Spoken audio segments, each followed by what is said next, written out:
So guys, before we get started, don't forget we do have that amazing discount code thanks to Tier 0 Games going on right now. And all you have to do is put in ZWGames5 to get 5% discount on your total order at tier0games.com. The links will be in the description below. What's up YouTube, Danny from Zephyr Games. We're here with Alex, and Alex is bringing us his Draco deck profile. Now Draco, I've gone from obviously a powerhouse stun deck from when they had everything at max to a masterpiece turbo deck with again back row stun, and now they've become a rogue deck, which is very, very interesting, and they're still very, very good, especially with Dynamite Knight back at 1.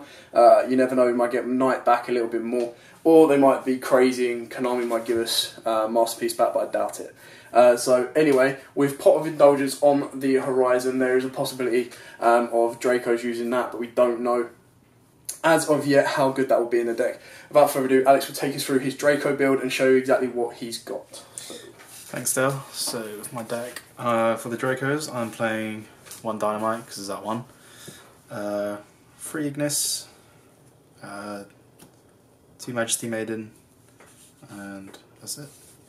For the other monsters, you only play, what was it, 3, 4, 6, 7 monsters in the deck. I'm playing a border, Inspector border build, so I play 3 Inspector border. For your opponent, if they're playing monster effect based deck, it's really hard for them to get over this because it's a 2k attack, and yeah, it's just quite a struggle to get over. For the spells, playing Triple Diagram, pretty self-explanatory. Triple Heritage, Triple Disciples. It's pretty standard, pretty standard for the Dracos. I mean, with these cards, you pop them, get to pop a spell or a trap, and then also getting the cards to draw off them as well. Like, you keep going back into the deck, keep digging for the cards you need. I think that's what keeping Dracos still in the meta at the moment. 3 Demise adds to the consistency. 3 Pot Duality, same for consistency. 2 Called by the Grave, just for the hand traps.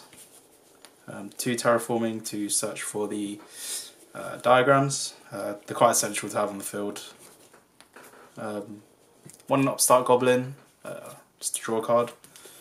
Monarch Stormforth. I love using this card because a lot of the times this deck loses to really powerful cards that can't be targeted by card effects such as Raid Raptor.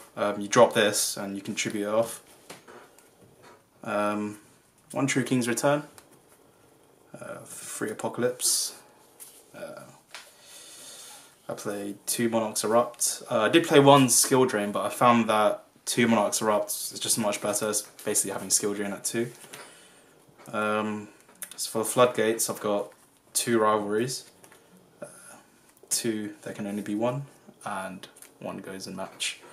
Having any of these on board, plus that, or even an Inspect border as well, minus this, it's really hard for your opponent to get over.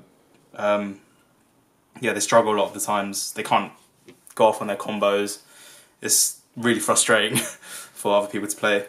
And that's my deck profile. Cool. So I suppose the issue with Dracos right now is they don't have a power play, like a powerhouse.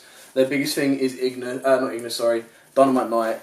And then even with Dynamite Knight, anything that hits 28 or above, or 29, because it gets 300 off the field spell. If you don't have the field spell, anything above 25 can kill it. If they do have the field spell, anything above 28 can kill it. So you really do rely on Apocalypse. And then comboing off that with stuff like There Can Only Be One, which is obviously very, very good, can still cause you a lot of issues. There's a lot of chopping and changing, but there are so many floodgates in this deck at this moment in time. Like Rivalry and Gozen are a serious problem. And then deck like Draco, they can really use and abuse it. More so Rivalry than Gozen, because they're obviously all sat around worms. So it'll be very, very interesting with the deck. And if they were to get some support, or if Masterpiece was to come back to 1, I think this deck could really cause a lot of people issues. But for now, I still think it's a very, very powerful deck, and relatively cheap as well. I think the issue with Knight, I think Knight, Ignis and Majesty are about 10 quids each, and then the card demise are about 10 quid each. Everything like that, like diagrams, is only 3 quid. So if you want to pick up like a really decent stun deck, the floodgates you'll pretty much put in everything, so it's quite generic as well. But you pick those up and then you can put the deck together, and it can still cause a lot of issues right now, even without Masterpiece. And hell, if Masterpiece comes back at 1, you'll be laughing, because it'll still be a very, very useful and very, very powerful deck. But for now, thanks for watching. Don't forget to like, comment, subscribe, share. Until next time, guys, as always, happy dueling. What's up, YouTube? Dad here from Zephyr Wargames. Thanks for watching that video. If you liked it, please hit that big thumbs up button in the bottom corner as well. And don't forget to hit the big red subscribe button so you don't miss out on anything. Make sure you click that notification bell as well so you know every time one of our new videos goes up. Throughout the whole year of 2019, we're going to have more deck profiles, duels, and of course pack openings for you guys to watch and enjoy the entire year round. So stay tuned for more, and as always guys, happy dueling.